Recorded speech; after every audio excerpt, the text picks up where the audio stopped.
एक नाम किसी की पूरी जिंदगी तय कर सकता है। सोचिए, एक लड़की जिसका नाम तो सुलेखा था, पर सब उसे भोली कहकर बुलाते थे।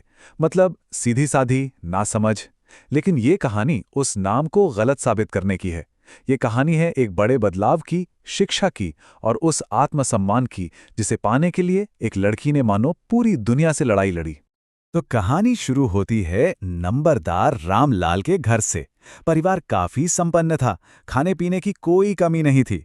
लेकिन उनके 7 बच्चों के बीच जो सबसे छोटी बेटी थी, भोली, वो जैसी थी ही नहीं। मतलब बाकी सारे बच्चे तो एकदम हटे कटे स्वस्थ थे, पर भोली को हमेशा नजरअंदाज किया गया। उसे वो प्यार, वो ध्यान कभी मिला ही नहीं जो बाकियों को मिलता था। उसे ये नाम मिला क्यों? ये कोई प्यार से रखा हुआ नाम नहीं था, नहीं, बल्कि ये बचपन में हुई कुछ बुरी घटनाओं का नतीजा था। और धीरे धीरे यही नाम उसकी पहचान बन गया। एक ऐसा लेबल जिसने उसकी असलियत यानी सुलेखा के वजूद पर ही जैसे पर्दा डाल दिया हो। भोली का बचपन सच में बहुत मुश्किलों से भरा था। जब वो सिर्फ 10 महीने की थी तो चारपाई से गिर गई, जिससे उसके दिमाग का कुछ हिस्सा डैमेज हो गया। फिर चेचक ने उसका चेहरा हमेशा के लिए दागदार कर दिया। और जब उसने आखिरकार बोलना सीखा तो वो हकलाती थी, जिसकी वजह से दूसरे बच्चे बेरहमी से उसका मजाक उड़ाते थे। इसी वजह से उसके पिता रामलाल हमेशा उसकी चिंता में डूबे रहते थे। उनकी नज़र में भोली के पास ना तो सुंदरता थी और ना ही अक्ल। लेकिन फिर भोली की जिंदगी में एक ऐसा मोड़ आया जिसने उसके आने वाले कल को हमेशा के लिए बदलने की नींव रखी। उम्मीद की एक किरण दिखाई दी। और विडंबना देखिए, भोली को स्कूल उसकी भलाई के लिए नहीं भेजा गया था।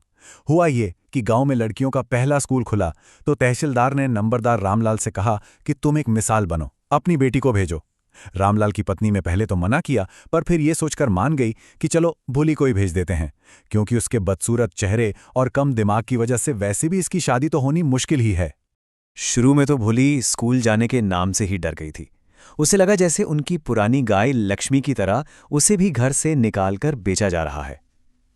लेकिन जब उसे पहली बार साफ सुथरे कपड़े पहनाए गए, उसे नहलाया गया, उसके बालों में तेल लगाया गया, तो उसे लगा कि शायद वो किसी अच्छी जगह जा रही है।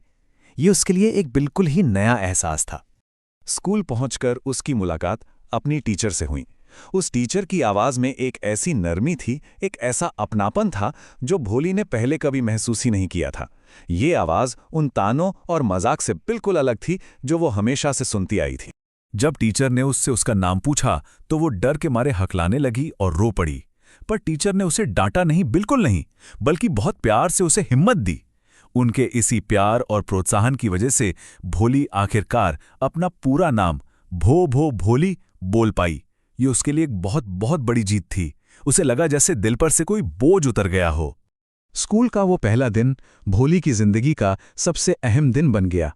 शिक्षा और हमदर्दी की उस एक छोटी सी चिंगारी ने उसके अंदर उम्मीद का एक दिया जला दिया था। उस दिन उसे ऐसा लगा जैसे गांव के मंदिर की सारी घंटियां एक साथ बज उठी हों और स्कूल के सामने लगे पेड़ों पर लाल लाल फूल खिल गए हों। अब कहानी में कई साल बीत गए। भोली बड़ी हो चुकी थी और उसके लिए एक शादी का रिश्ता आया। ये रिश्ता उसके नए आत्मविश्वास की सबसे बड़ी और सबसे कठिन परीक्षा बनने वाला था।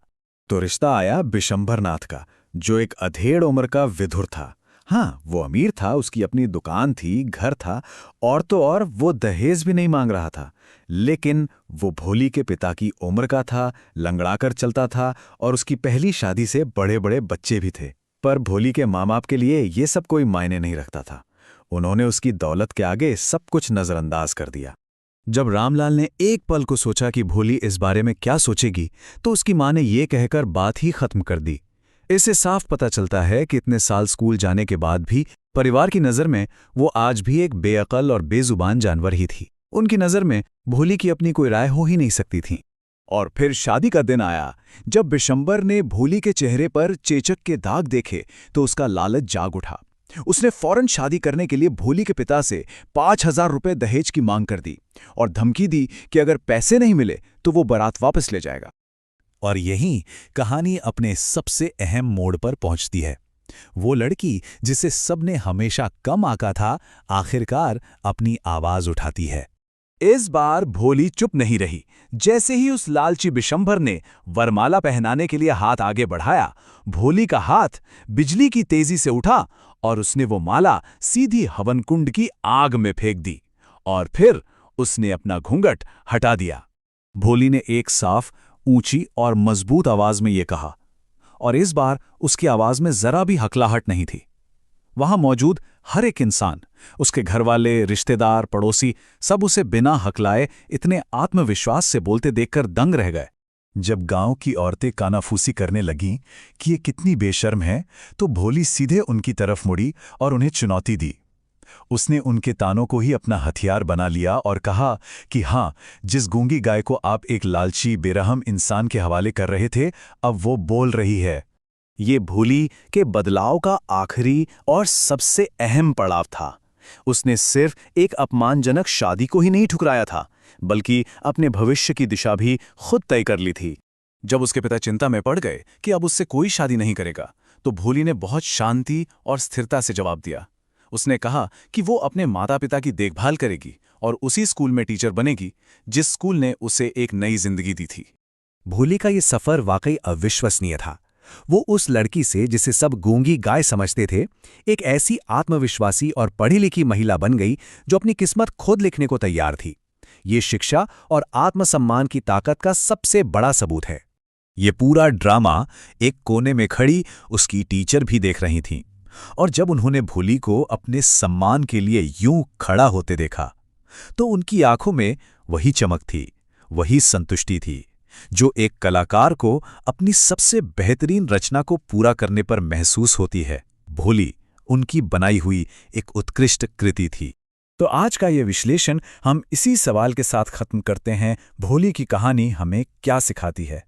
यह हमें याद दिलाती है कि शिक्षा का मतलब सिर्फ पढ़ना लिखना नहीं होता, बल्कि अपनी आवाज ढूंढना होता है। और सहानुभूति का मतलब किसी पर दया करना नहीं, बल्कि उसके अंदर की उस क्षमता को देखना है जिसे शायद पूरी दुनिया ने नजरअंदाज कर दिया हो।